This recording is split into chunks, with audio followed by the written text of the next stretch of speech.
எல்லாருக்கும் வணக்கம். இந்த வீடியோவில் வந்துட்டு ஆல்கஹால் ட்ரிங்க்ஸ் அதை பற்றி ஒரு சில விஷயங்கள் வந்து சொல்லணும்னு நினைக்கிறேன். அதை பற்றி நீ என்ன சொல்ல போகிற அப்படின்னு கேட்குறீங்களா? ஆக்சுவலாக இந்த வீடியோ வந்து யாருக்காகன்னு பார்த்தீங்கன்னா, ஏழை மக்கள் இருக்காங்க இல்லைங்களா, அவங்க வந்துட்டு ட்ரிங்க்ஸ் பண்ணிருப்பாங்க. அவங்களுக்காக தான் இந்த வீடியோ நான் மெயினாக வந்துட்டு போடணும்னு நினைக்கிறேன். ஏன் அப்படின்னு கேட்டோன்னா, இப்போ வந்துட்டு அவங்க வந்துட்டு பேசிக்காக ரொம்ப நல்லவங்களாக இருப்பாங்க. பட் படிச்சிருக்க மாட்டாங்க. அவங்க கஷ்டப்பட்டு வேலை செஞ்சு அவங்க குடும்பத்தை வந்துட்டு அவங்க கொண்டு போகணுங்கிற சூழ்நிலையில் இருப்பாங்க. இருந்தாலும் அவங்களுக்கு வந்துட்டு இந்த ஒரு பழக்கம் வந்து அவங்க வச்சுருப்பாங்க. தொடர்ந்து இந்த மாதிரி குடிச்சிட்டு ட்ரிங்க்ஸ் பண்ணிட்டு அவங்க ஃபேமிலிக்கு வந்துட்டு ஒரு சப்போர்ட்டாக இல்லாமல் இருப்பாங்க. ஸோ அதனால அவங்களுக்கு வந்துட்டு என்ன நடக்குது, அதனால என்ன ப்ராப்ளம் அவங்களுக்கு வந்து வருது அப்படிங்கிறத நம்ம சொல்லணும் அப்படிங்கிறதுக்காக தான்.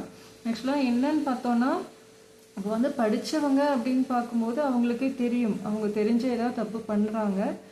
அதே மாதிரி ரிச்சாக இருக்கிறவங்க வந்து ட்ரிங்க்ஸ் பண்ணுறாங்க அப்படின்னா கண்டிப்பாக அவங்களும் வந்து நாளைக்கு வந்து அவங்களுக்கு என்ன ப்ராப்ளம் வந்தாலுமே அவங்களால காசு இருக்குது அப்படிங்கிற பட்சத்தில் அவங்களுக்கு எத்தனை லட்சம்னாலும் அவங்க அதை செலவு பண்ணி அவங்க ரெடி பண்ணிப்பாங்க. 40 லட்சம் செலவாகுதுன்னா கூட அந்த கிட்னியை வந்துட்டு அவங்க வந்து ரெடி பண்ணிப்பாங்க. அவங்க அதனால என்ன பாதிப்பாக இருந்தாலும் அவங்களுக்கு அது பெருசாக வந்து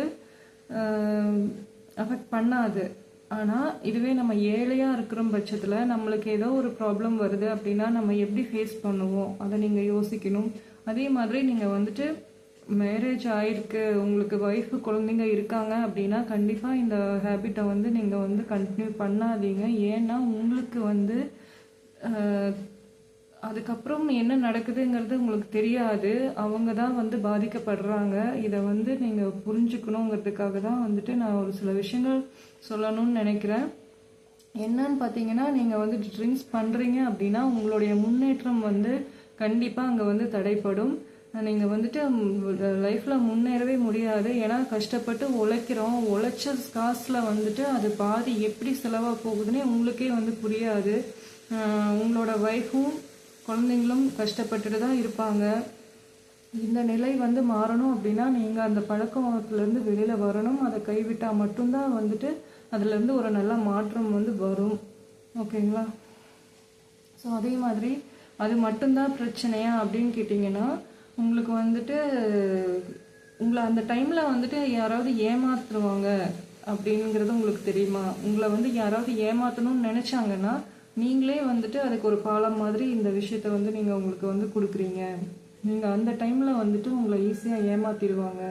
இன்னும் ஒரு சிலர் வந்து பார்த்தீங்கன்னா, நீங்கள் ட்ரிங்க்ஸ் பண்ணாலே போதும் நீங்கள் வந்து முன்னேற மாட்டீங்கிறத அவங்களுக்கு தெரிஞ்சு உங்களை அந்த பழக்கத்துக்கு வந்துட்டு வற்புறுத்துவாங்க. இல்லை அப்படி அந்த ஒரு பழக்கத்தை வந்துட்டு உங்களுக்கு நீங்கள் வந்துட்டு அதை கண்டினியூ பண்ணணும் அப்படிங்கிறதுல அவங்க வந்து தெளிவாக இருப்பாங்க.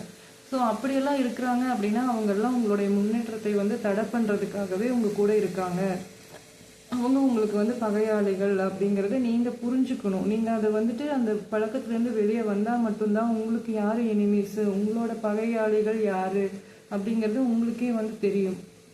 ஸோ இப்படியெல்லாம் இல்லாமல் நம்ம வந்து நீங்கள் குடிச்சிட்டு ட்ரிங்க்ஸ் பண்ணிகிட்டே இருக்கிறதுனால நீங்கள் பாதிக்கப்படுறது மட்டும் இல்லாமல் உங்கள் ஃபேமிலியும் குழந்தைங்களும் பாதிக்கப்படுறாங்க. இந்த ஒரே ஒரு பழக்கத்தை மட்டும் நம்ம கை விட்டீங்க அப்படின்னா கண்டிப்பாக நீங்கள் முன்னேற முடியும்.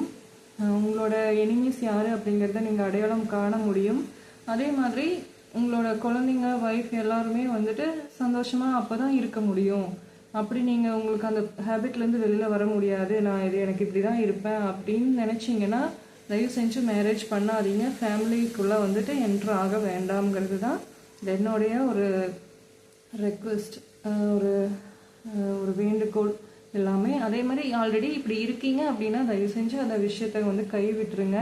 ஏன்னா உங்களுக்கே தெரியாது, நீங்கள் நல்லவங்க தான் இருந்தாலும் இந்த ஒரு பழக்கம் உங்களை வந்துட்டு என்ன பண்ணுது, அதோடைய பாதிப்பு என்னங்கிறது உங்களுக்கே புரியாமல் இருக்குது. அதை வந்து ஒரு எடுத்து சொல்லணும், எனக்கு தெரிஞ்சதை நான் வந்து சொல்லணும் அப்படிங்கிறதுக்காக தான் இதை நான் உங்களுக்காக சொல்கிறேன். ஸோ நீங்கள் அதை வந்துட்டு விட்டீங்க அப்படின்னா தான் உங்களால் முன்னேற முடியும். ஸோ நீங்கள் தெளிவாக புரிஞ்சுக்கோங்க. இது வந்து என்னோட ஒரு சின்ன வேண்டுகோளாக வந்துட்டு எடுத்துக்கோங்க. தேங்க்யூ.